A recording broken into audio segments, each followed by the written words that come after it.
स्वागत है दोस्तों। सीज़न बढ़िया चल रहा है, स्प्रिंग अब उफान पे है, तो ऐसे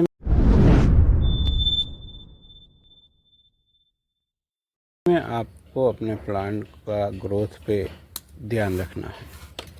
अनबैलेंस तो नहीं है कहीं, इस तरह डेडवुड तो नहीं है। और रिपोर्टिंग चल रहा है दोस्तों। रिपोर्टिंग के लिए एक स्पेशल टिप्स है कि आप लोग या हमें भी टिप्स मिली है कि रीयूज़ करेंगे सॉइल का। मगर एक चीज़ मुझे अभी अभी जहन में आया कि जिस प्लांट का रिपोर्टिंग हमने किया, यानी फाइकस का रिपोर्टिंग किया, तो फाइकस वाली मिट्टी किसी फाइकस को मत डालिएगा, नहीं तो नुकसान हो सकता है। बहुत सारी संभावना है। मेरे यहाँ तो निमोटेड है तो वो भी लग सकते हैं। तो जो प्लांट को ऐसा निमोटेड का असर नहीं होता, जैसे कि प्रेमना है या कुछ भी नॉन फाइकस आइटम, तो फाइकस की मिट्टी किसी नॉन फाइकस में ही डालें। यानी मिट्टी को आपको अलग अलग रखना पड़ेगा, नहीं तो दिक्कतें आ सकती है। समझ लीजिएगा मैं क्या करना चाहता हूँ। अगर नॉन फाइकस प्रेमना वाली मिट्टी निकली है, उसको शायद आप यूज़ कर सकते हैं फाइकस या किसी अलग स्पीसीज़ पे, यानी सेम स्पीसीज़ की जो मिट्टी निकली रिपोर्टिंग के दौरान, तो उसी ऐसे ही किसी और प्लांट में उसका इस्तेमाल मत कीजिएगा।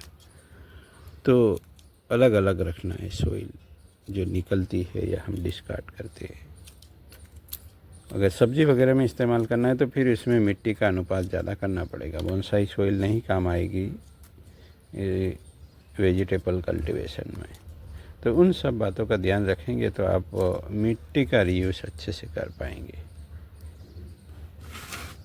तो यहाँ मैं कर रहा हूँ डिफोलिएशन और क्लीनिंग और ट्रिमिंग, सब जो भी कहे, क्योंकि बैलेंस ज़रूरी है। अकेले बढ़ने नहीं देना है इसको।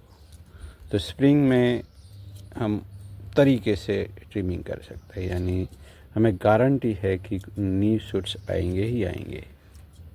इसलिए ट्रिमिंग स्पेशली तो करना चाहिए होता है इसी स्प्रिंग में। तो बेझिझक होकर ट्रिमिंग कर सकते हैं, हार्ड चॉपिंग कर सकते हैं, कुछ भी कर सकते हैं। सभी ब्रांचों को साथ में लेकर चलना है, तभी हम कुछ बेहतर डिज़ाइन कर पाएंगे दोस्तों। ये पूरा हम डाउन चले गए थे इस प्लांट को लेकर, बट अभी देर आए दुरुस्त आए। अब यहाँ ब्रांचिंग वगैरह होने लगी है और इन ब्रांचों को प्रिजर्व रखना ज़रूरी है, यानी उसको बनाए रखना ज़रूरी है। अगर इसमें फेल होते हैं तो कभी हम ब्रांच स्ट्रक्चर नहीं बना सकते किसी प्लांट का। सुरक्षित दूरी का भी ख्याल रखना है, वो भी नहीं रखा तो फिर हमें आगे चल के एक ही चीज़ करनी होती है, ट्रिमिंग ही करना पड़ेगा, कोई और ऑप्शन ही नहीं बचता।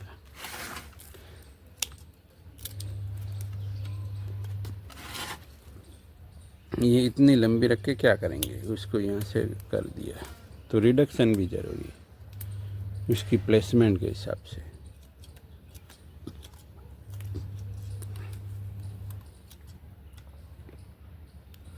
ये भले ही ऊपर है, यहाँ रखना होगा क्योंकि कुछ है नहीं यहाँ।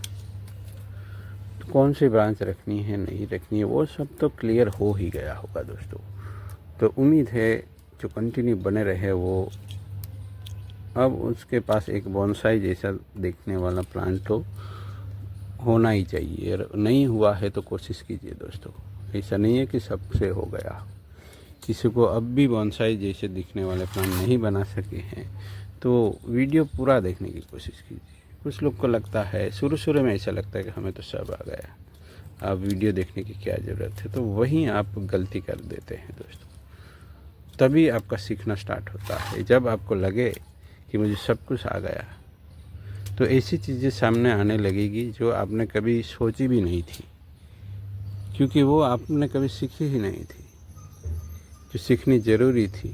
तो जब आप बेसिक चीज़ें सीख लेते हैं तब कहीं जाके एडवांस चीज़ें आपके जहन में उभरती है। तभी लगता है जैसे मैं तो वही हूँ अभी, और ऐसा लगना भी चाहिए दोस्तों। तभी तभी आप ग्रोथ या इस आर्ट के साथ आगे जा सकते हैं, या किसी भी आर्ट में दोस्तों। एक बार तो ऐसा आता ही है जैसे लगता है मुझे तो कुछ पता ही नहीं है। मुझे भी कभी कभी लगता है मुझे और कुछ सब कुछ जानना है, और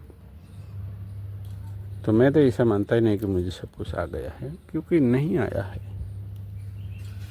अपने आप को टटोलना है। Self esteem as an bonsai artist दोस्तों, आपको अपने आप को सवाल पूछना है कि हमें कितना आ गया है या कितना ज़रूरी है अभी सीखना। वो तो हमें पता ही नहीं चलेगा, हम तो अपनी बाउंड्री बना के ही रखते हैं, हमें तो इतना सीखना है, मगर उन बाउंड्री को तोड़ के हमें आगे बढ़ना है।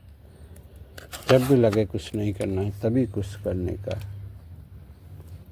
यही सोच रखनी है दोस्तों। हम अपने आप के लिए भी बहाने ढूंढेंगे ना काम करने के। तो चलिए इसी बातों के साथ छोड़ के जा रहा हूँ। आप लोगों को कैसा एक्सपीरियंस है बोनसाई आर्ट को लेकर साझा कर सकते हैं दोस्तों। हमने सिंपल सा ट्रिमिंग किया है, पर देखिए लुक तो आ ही रहा है। जैसी जैसी कैनोपी घनी हो गई ये सब लुक अच्छा दिखता रहेगा। मिलते हैं, ऐसे बने रहेगा। Thank you for watching.